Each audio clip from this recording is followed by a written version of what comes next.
Señores, estamos de vuelta. El foro sobre dengue, la realidad en la República Dominicana, esta enfermedad que está golpeando a toda la nación dominicana y vemos un manejo muy errático por parte de las autoridades. Sara, antes de irnos a la pausa, tú tenías, y te damos la bienvenida, sabemos que estás trabajando en Santiago de los Caballeros y nos gustaría escuchar tu precisión. Adelante.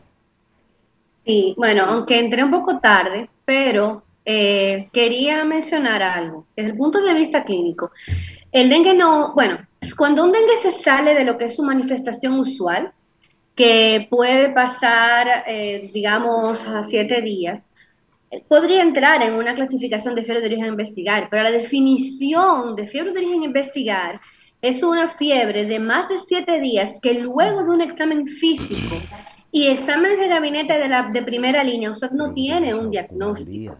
Y esto no aplica al dengue porque generalmente en el dengue, primero estamos en un contexto epidemiológico y como mencionaba la colega, tenemos definición de casos sospechosos. O sea, que todo paciente en este momento que tenga fiebre y uno o dos de los síntomas que se atribuyen al síndrome febril de dengue, como cefalea, malestar, dolor muscular, náuseas o vómitos, entra como caso sospechoso.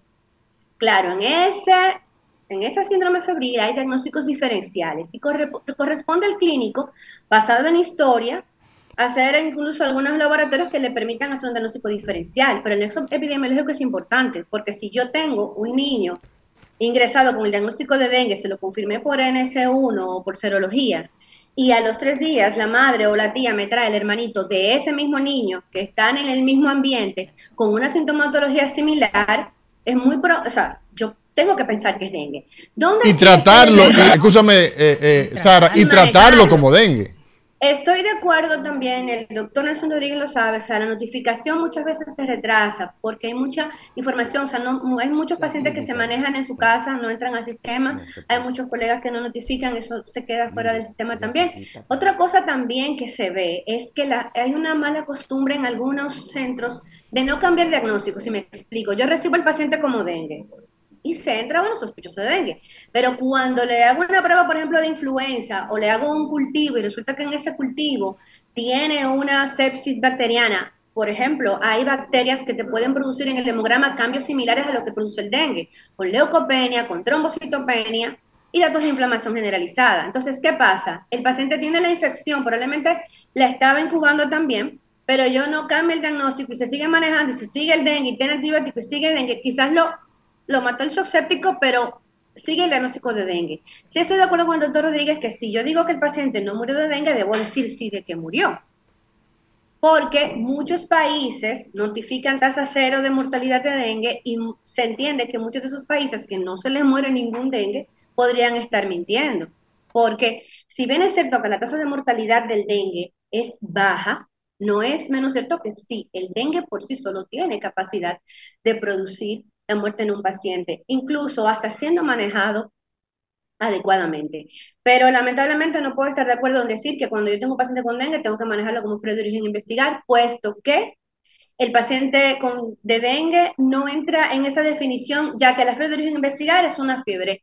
Incluso en el paciente adulto es más de 7 días. En pediatría son 7 días, pero se supone que son 7 días con fiebre y yo tengo hemogramas normales, tengo radiografías negativas, tengo marcadores negativos, o sea, no tengo y tengo un examen físico prácticamente negativo que no me da ningún diagnóstico. Eso es fiebre de origen a investigar. No un paciente con fiebre, dolor de garganta, dolor muscular, dolor articular, náuseas, quizás vómitos, quizás diarrea, y en un contexto epidemiológico. Muy bien. Claro. Nelson, adelante. Doctor Nelson, tomando como consideración eso que de la doctora no es correcto. Eso que acaba de... Cuando llega Perdón. fiebre. Sí. Perdón, adelante, doctor. Englobarlo como fiebre de origen a investigar es correcto después de una semana, pero cuando llega para el clínico, un síndrome febril agudo, que entra dentro del concepto de fiebre, pero que no tiene menos de una semana, por eso se llama síndrome febril agudo. Ese desde el punto de vista conceptual, ¿no? Conceptual, porque hay que conceptualizar que cuando tú hablas de fiebre de larga evolución o fiebre a investigar, tú estás hablando de fiebre que se prolongó, pero de inicio sigue siendo fiebre aguda. En el caso del dengue es un síndrome febril agudo. Normalmente, ¿qué tiempo dura, Noldi, en el caso del dengue? 7 días. El dengue las fiebres de dengue. Los primeros 7 días. 7 Pero días. eso es lo académico. Sí. En la práctica puede haber complicaciones 3, 4, asociadas que te prolonguen el cuadro febril y te prolonguen el cuadro febril con lo que empezó como un dengue, que hiciste prueba de primera semana, como el NS1, que es una prueba de primera semana, o las pruebas de moleculares que son pruebas de primera semana. Muy bien. Que tú en la segunda semana o la tercera, o cuando el paciente te llegue a tu consultorio, sea en la fase crítica o no, cuando llegue, tiene una semana con fiebre. O no la tiene. Sí. Sí, pero Sin embargo, un segundito, Sara, un segundito, por favor. Un segundito, Sara. Sí, lo que estábamos hablando incluso en off, antes de volver de la pausa, es que el diagnóstico en el momento, y yo quiero insistir en esto, el diagnóstico clínico es importantísimo en el momento actual. Definitivamente. No podemos postergar el manejo de un paciente con a un laboratorio. Es correcto. Sí. Porque desde el punto de vista de clínico y de la calidad de la atención, de lo que amerita, de lo que necesita el paciente que llega como caso sospechoso de dengue, no se puede postergar para esperar, o sea, hasta tener una prueba que te diagnostique al paciente como tal. Se puede complicar en esos no días. difiere. Es correcto. Además, ningún paciente va a perjudicarse de que usted toma sus signos vitales frecuentemente, cada 15, cada 30 minutos, de que usted maneje la velocidad de infusión, no como se hace comúnmente, que tú pones un suero a pasarle a 1000, no, sino que yo veo, este paciente tiene la frecuencia cardíaca en tanto, tiene la TA en tanto, está orinando tantos mililitros por kilo hora, eso es adecuado o no para su peso y edad, entonces yo pongo estos líquidos, los pongo de acuerdo a ese requerimiento, para mantener esos constantes vitales normales para Sara, la edad de ese paciente y su condición. Eso no va a perjudicar a ningún paciente. Claro. Y mientras yo voy manejando a ese paciente así, lo voy vigilando, puedo ir haciendo otras analíticas y otras investigaciones que me lleven. Tal vez llega un informante y dice, no, pero mira, acuérdate que ese muchachito estaba bañando en una rigola. Ah, mira, pero puede ser entonces leptospirosis. Déjame ver. Ah, no, pero que él estaba en un sitio, vino de viaje y por allí había no sé, una fiebre rara de garrapata, ¿no? Bueno, pues quizás hay que tomar muestras y guardar porque a lo mejor es otra enfermedad que ni siquiera es de nuestro ambiente. O sea, creo que lo que trato de expresar es que independientemente de que podamos tener confirmación de laboratorio o no, cuando tengo un paciente que entra dentro de la definición de caso sospechoso, debo manejarlo como tal. Sí. Y si bien es cierto, y también es importante, porque hay algo que tenemos que tomar en cuenta, que es que la educación sanitaria de la población dominicana no es a veces, o sea, tenemos varios. Es muy baja. A veces la gente, por ejemplo, le dice fiebre de 4 días, y cuando usted le pregunta exactamente qué día empezó la fiebre, no son 4, son 3, porque ellos cuentan un día completo, o sea, la fiebre empezó a las 11 de la noche del domingo, y ya él tiene un día de fiebre, no, él tiene 12 horas de fiebre, no 24 horas, por ejemplo. Entonces, hay que ser bien acucioso en esa parte, pero corroboro de que en el momento actual, tenga yo o no tenga pruebas, el paciente entra dentro de la definición de casos sospechosos. Muy bien, Nelson. Debe manejarse como tal. Nelson, adelante, por favor. Mira, en todo este contexto, recogiendo parte de lo que los amigos y compañeros clínicos y salubristas han dicho. Mira, con el tema del síndrome febril, pues en sus inicios tiene fiebre. Tú tienes que investigar, desde luego. El contexto epidemiológico es importante. Si yo tengo un brote, una epidemia de una enfermedad y me viene gente de ahí con fiebre, mi primer diagnóstico es ese. Eso es así, que tenemos que evaluarlo así. Ahora bien, eso mismo le sirve también a autoridades que no actúan con la responsabilidad necesaria para enmascarar cosas. nosotros sabemos que en este tiempo se incrementan las enfermedades respiratorias por influencia, respiratorio sincitial, adenovirus, etcétera.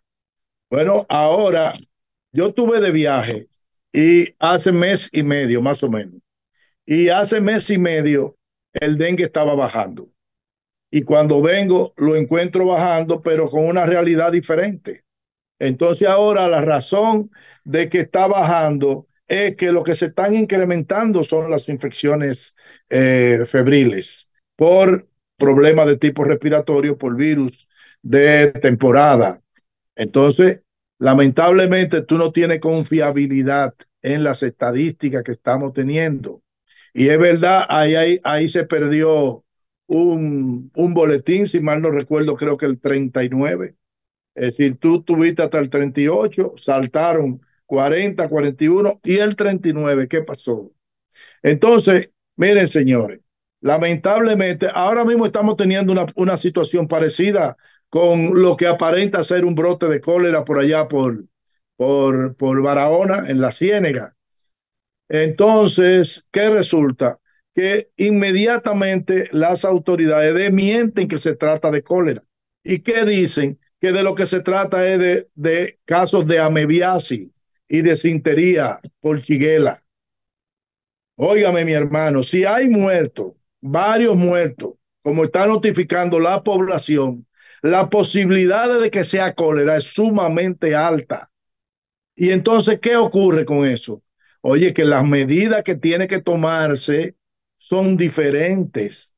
Y si tú por estar negando una situación, pues retarda la respuesta, entonces lamentablemente estamos afectando a esa comunidad y la salubridad en sentido general del país. Es decir, de eso es que se trata. Entonces, aquí somos muy dados a nombrar comisiones para investigar, pero usted más nunca vuelve a ver los resultados de esa comisión. ¿Dónde están los resultados de la comisión que estaba analizando la mortalidad de los neonatos en la maternidad de Los Minas?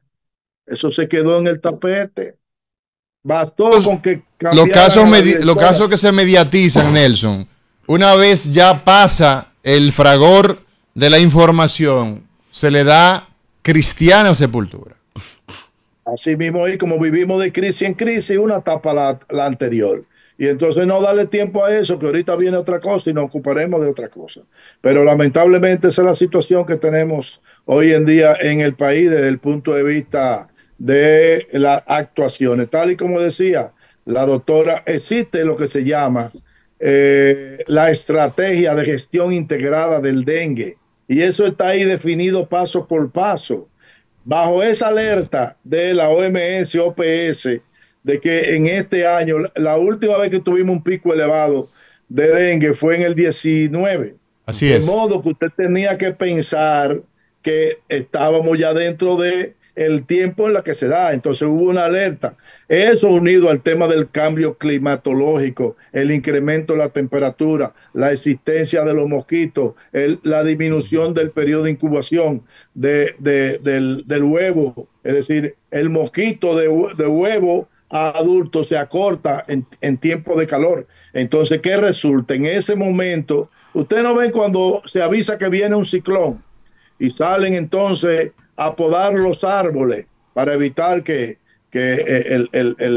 esos árboles muy frondosos por efecto de la brisa caigan y dañen material y vida de la gente, y comienza a usted a sacar la gente de los márgenes de los ríos que usualmente se desbordan, o comienza a ubicar o identificar los refugios donde se llevan a esas personas que están en situaciones vulnerables.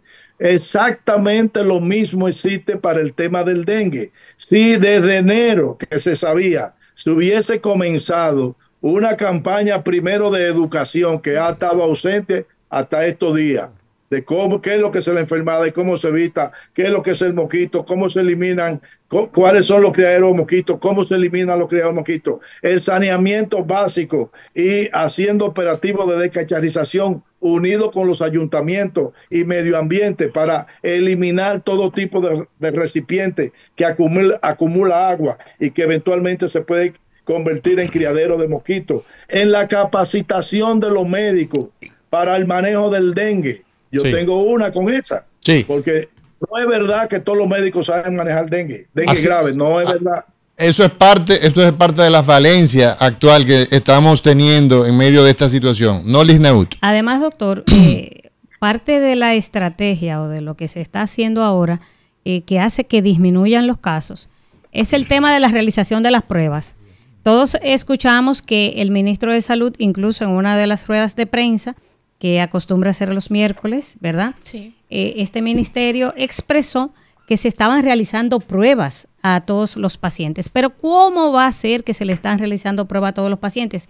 Quizás, y el doctor que está aquí en la parte clínica asistencial directa me corregirá, a los pacientes ingresados. Pero ¿y el resto del universo de pacientes que son sospechosos de dengue? ¿Quién les está realizando pruebas? Entonces, eso es una forma de bajar la estadística de manera forzada porque estamos abordando solamente una cantidad que es la mínima, que son los ingresados en los hospitales, sobre todo pediátricos. De forma tal que por eso tenemos esa ligera maquillada, ¿no?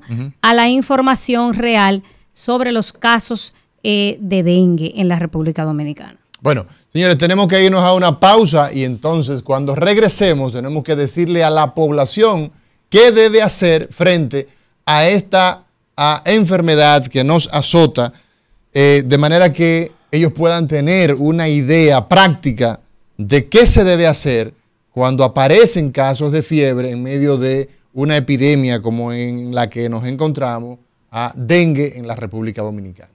Cátedra